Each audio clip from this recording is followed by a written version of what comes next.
그런 종류의 공간이. 그리고 이제 좀 더 이제 배려 있는 데는 이제 저기 여성 월경이나 이런 그 몸이 안 좋은 상태를 대비한 어떤 공간도 좀 있을 거예요. 그리고 이제 그 변기가 있는 이제 그 칸막이들이 쭉 있고. 그게 우리가 생각하는 남녀 화장실 아니에요. 캘리포니아 더 말할 것도 없고 샌프란시스코 실리콘밸리 가면 그런 식으로 돼 있는 남녀 화장실 구경하기가 쉽지가 않아요. 전부 복도에 그냥 한 칸 한 칸이 변속칸이고 거기에 유니섹스, 올섹스 이렇게 써 있어요. 왜 이렇게 하냐? 남녀 화장실로 구별하면 남장 여자는 어디 가냐 이거요. 여장 남자는 어디 가냐 이거요. 처음에 남성으로 태어났다가 여성으로 성전환한 사람은 어디 가냐 이거요. 처음에 여성으로 태어났다가 남성으로 성전환한 사람은 어디 가냐 이거요.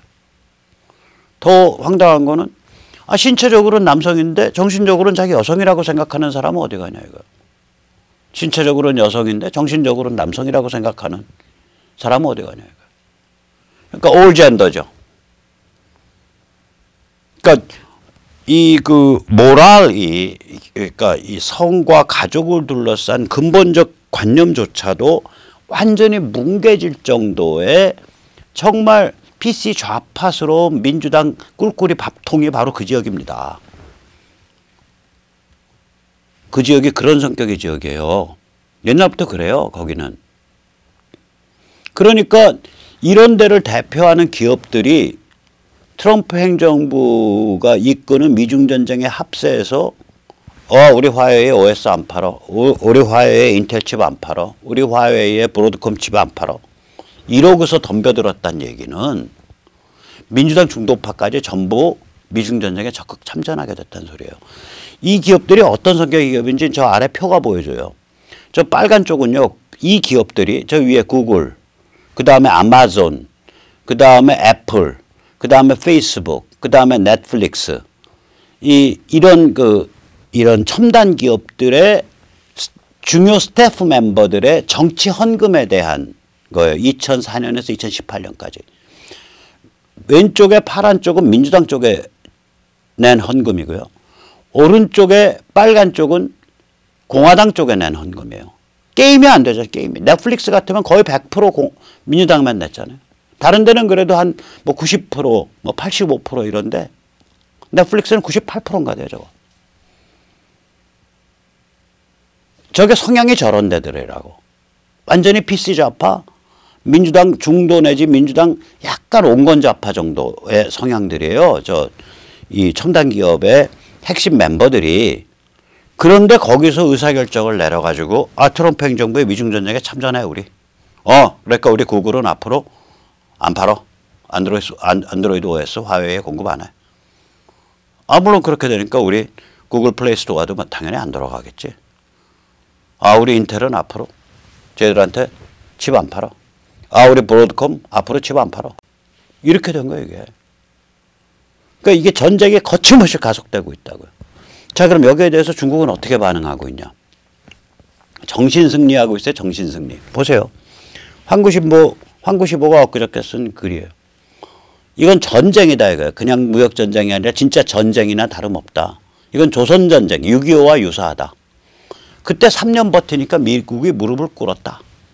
이렇게 쓰고 있고요. 지금 중국에서 내노라 하는 사람들은 이건 무역전쟁이 아니라 인민전쟁이다. 그렇게 얘기해요. 인민전쟁이라는 건 뭐냐면 People's War.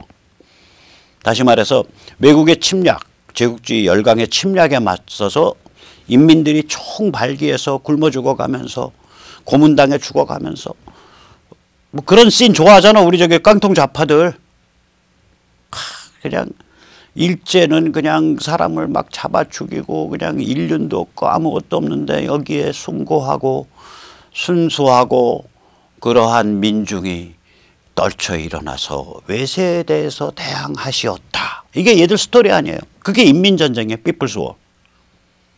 6.25 때 인민전쟁을 기대로 했죠.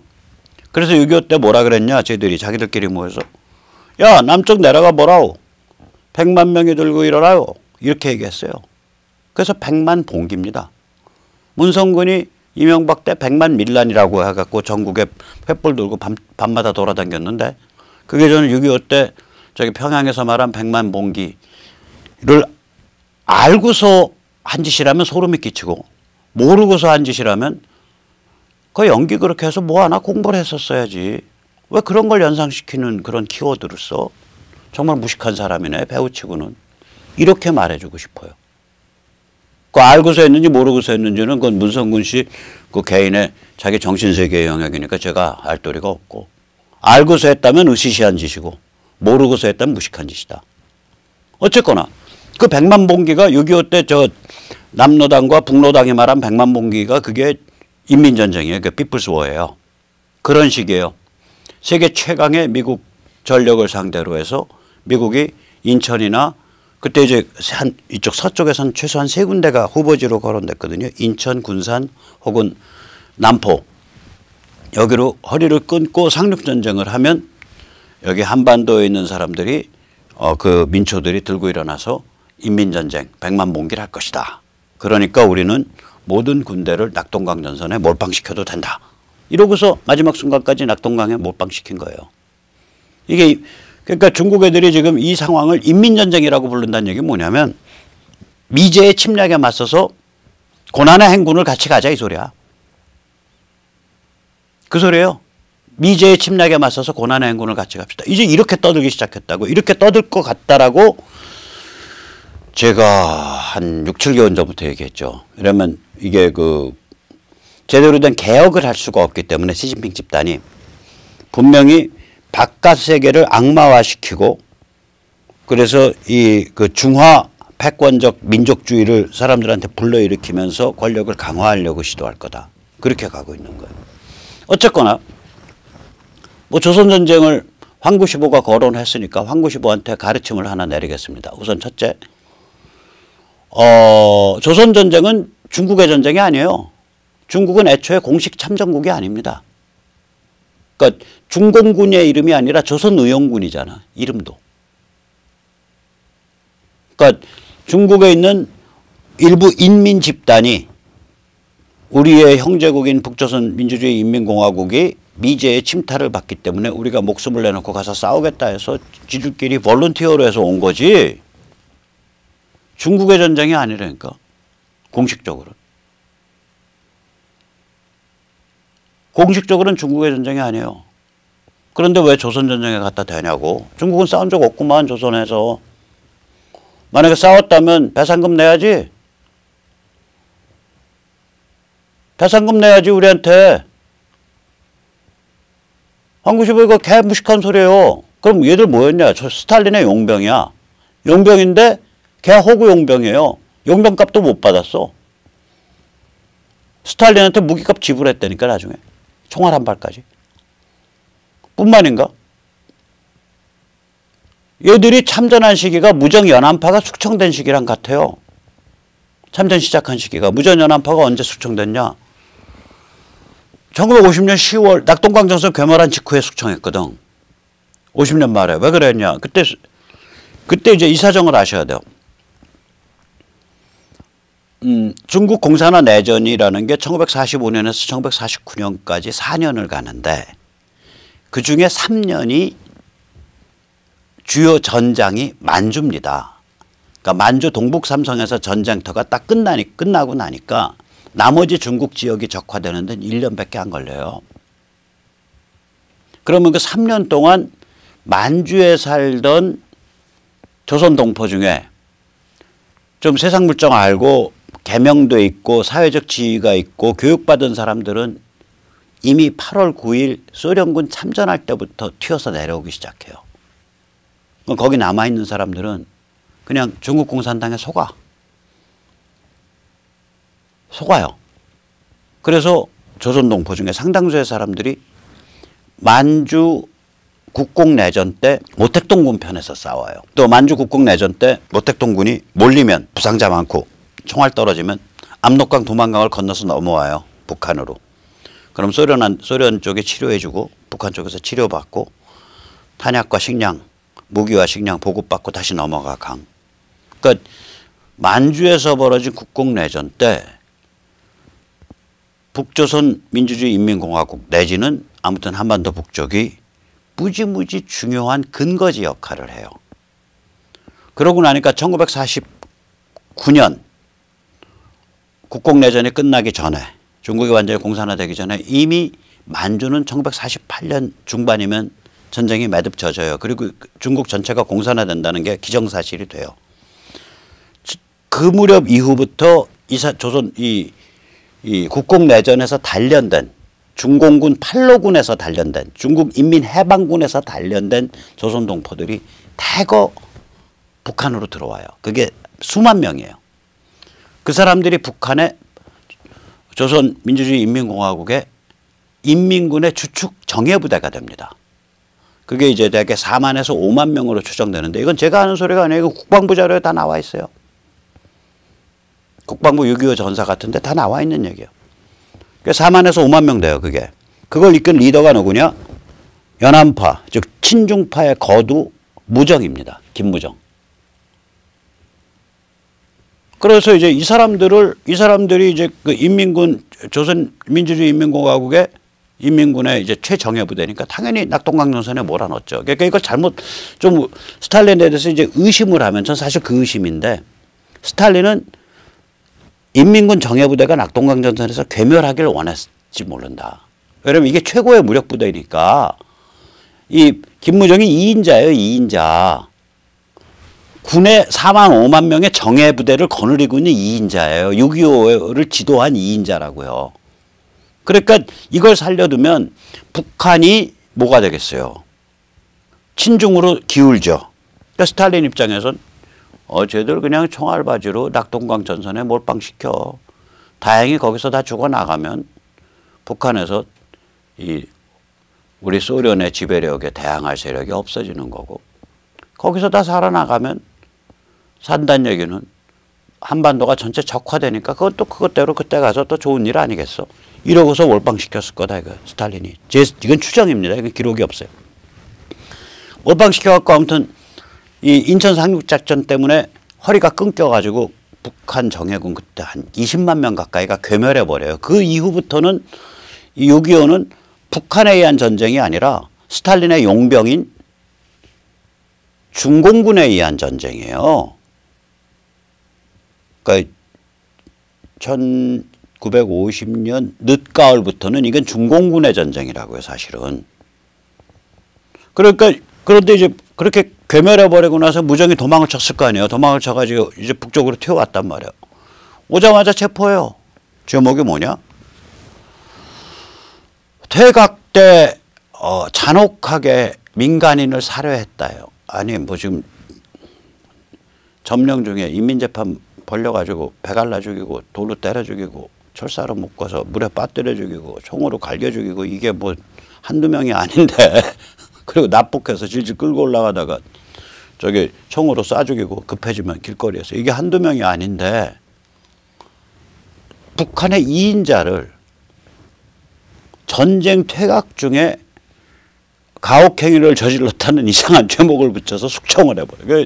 그래서 저기 뭐 참아 죽이지 못하고 중국으로 보내버리죠. 그때 연안파가 엄청 많은 숫자가 중국으로 가요. 그러면 중국은 그 정도로 호구였던 거예요. 그러니까 그러니까 중국 적화 이듬해 일이거든요. 49년에 적화됐으니까. 그러니까 무슨 얘기냐. 북한에 박아놓은 자기 기둥이 뽑혀서 날아가는데 중공군을 동원을 해야 돼. 용병인데 돈도 못 받아. 쓰는 무기도 다 너희 의용군이라며. 그러니까 너희 무기 너희가 알아서 써야지. 근데 나한테 무기를 좀 받아서 쓰겠다고? 내가 좋은 가격으로 줄게. 이게 스탈린 얘기라고요. 그래서 쓰는 무기도 결국은 다 돈 주고 썼어요. 이런 황당한 짓을 했다니까요. 이 모택동해가. 그때 이제 스탈린을 형님으로 모셔야 되니까. 그럼 이게 전쟁 쇼크가 있었을 거 아니에요. 중국이 한 20만 명 죽었는데 한 80만 명 참전해가지고 이게 쇼크가 보통 쇼크예요. 미군이랑 싸웠는데 이 쇼크에 소련과 갈등이 붙죠. 왜냐하면 중국 입장에서는 입이 대빨만큼 나왔을 거 아니에요. 사람 죽었지. 무기 다 샀었지. 근데 소련에서 경제 원조 뭐 특별히 더 주지도 않지. 기술 원조 화끈하게 밀어주지도 않지. 그 다음에 보니까 이게 핵 아직도 핵기술도 잘 줄 것 같지 않지. 이러니까 소련과 갈등이 생긴다고요. 갈등이 생기니까 모택동이 이제 머리가 돈 거죠. 야, 공산주의가 별거야. 우리 중국인 방식으로 하면 돼. 집단화 엄청나게 하잖아요. 가족도 다 빠개갖고 집단 농장 가면 남자 기숙사, 여자 기숙사 따로 두고 집마다 먹는 식당도 다 없애버리고 전부 큰 식당에 부엌을 다 없애버린 거예요. 집에. 큰 식당에 모여서 같이 밥 먹고. 극좌죠. 이게 코뮌이 돼. 코뮌. 공산주의 공동체다. 그래가지고 막 농장마다 자기들이 철광로 들여놓고 거기 철광로 놨으니까 철광석 가로채우고 석탄 가로채우고 모든 물자 가로채서 자기들이 되도 않는 물건 만든다고 막 하고. 극좌죠. 이게 극좌. 그게 공산주의다라고. 그래가지고 경제가 스톱해버려요. 그래서 5천만 명이 굶어 죽습니다. 당시 중국 인구의 거의 10분의 1이 굶어 죽어요. 이게 대약진이에요. 대아사, 대참사지. 그러니까 이게 뭐 3년을 버티니까 미국이 무릎을 꿇고, 이게 말도 안 되는 소리예요. 미국의 애초 목표는요, 38선 언저리에서 분단을 유지한다예요. 그거 어겼다가 메가더가 목이 나간 거 아니에요. 메가더는 38선 문지르고 통일한다라 그랬고. 그러니까 미국이 무릎을 꿇은 게 아니라 스탈린이 자기 생각해 보세요. 자기 사람 죽어 소련 사람 죽어 안 죽네. 중국 애들 죽네. 자기 무기값 들어. 아니네. 중국이 무기 사서 쓰네. 그러니까 전쟁 내가 왜 일찍 끝내? 이거 내 전쟁인데 끝까지 한번 가봐야지. 스탈린 숨질 때까지 전쟁되는 거예요. 스탈린 숨지고 나서 3개월 만인가 휴전협정 난 거예요. 이거. 그러니까 미국이 무릎을 꿇는 게 아니라 스탈린이 오기 부른 사건이에요. 이게. 그러면 여기서 질질 끌려가서 개표 본 건 누구냐? 중국이죠. 이 중국의 정신승리를 딱 보여줘요. 이 황구시보 이 글이. 이건 전쟁이고 조선전쟁과 유사하며 그때 3년 버티니까 미국이 무릎을 꿇었다. 그때 금가서 그 금간 사건이 대약진으로 간 거예요. 극좌노선 채택의 대약진으로 5천만 굶어 죽은 거예요. 이 정도로 자기 역사를 해석을 못해. 정신승리예요. 완전히 정신승리예요. 자, 이제 중국 전체 지식인들은 저렇게 정신승리를 일삼고 시진핑은 무협지를 씁니다. 무협지. 시진핑 체제는. 안드로이드 대신 우리 OS를 쓴대. OS 위에 줄레줄레 붙어있는 소프트웨어는 다 어디로 갔냐고.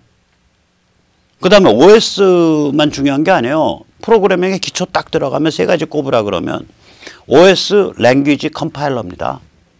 컴파일러는 뭐냐면 기계는요. 01, 01, 01, 01, 000, 11, 01, 01 이거밖에 못 알아들어요. 근데 프로그래밍 랭귀지 보면 이렇게 뭐 이렇게 그래도 알파벳으로 표현돼서 말 비슷하잖아. 이퀄 표시도 있고. 그러면 이 랭귀지를 프로그래밍을 짠 다음에 이 랭귀지를 가지고 0101 시리즈로 만들어야 될 거 아니에요. 쭉 펼쳐져 가는 0101 코드로. 그리고 그걸 뒤로 이걸 바꿔주는 거. 프로그래밍 랭귀지로 만들어진 프로그램을 이걸 0101로 된 걸 실행 코드라 그래요. 실행 코드로 바꿔주는 거를 컴파일러라 그럽니다. 이게 굉장히 고난도 기술들이에요. 그러니까 랭귀지를 만든다는 얘기는 컴파일러를 만든다는 얘기예요. OS를 만들고 이거는요. 이 프로그램에서 맨 아래 바닥에 있는 정말 뭐라 그럴까 정말 아주 머리 좋고 수학적 재능이 풍부한 철학적 수학적 개념 능력이 풍부한 사람들이 하는 일이에요.